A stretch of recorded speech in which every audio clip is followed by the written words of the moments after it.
Predominantly non-vegan beers will be cask conditioned beers, the traditional hand pumps in pubs. They use something called isinglass to clear the beer, but it's actually made of fish bladders from the sturgeon fish. The particles of the swim bladder attract the yeast particles.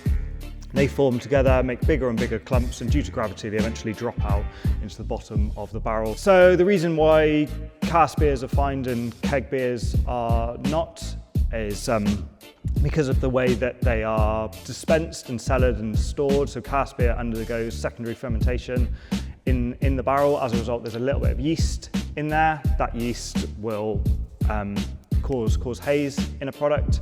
For keg beers, we drop all the yeast out, take all the yeast out of the vessel before we package it. Hopefully leaving like a nice clear crisp beer, which you'll see with our lagers. There's another different type of haze. It's not yeast haze, it's protein polyphenol haze, which comes from, polyphenols come from the hops and the proteins come from wheat and oats and other protein sort of things that we use in our malt to make our beer.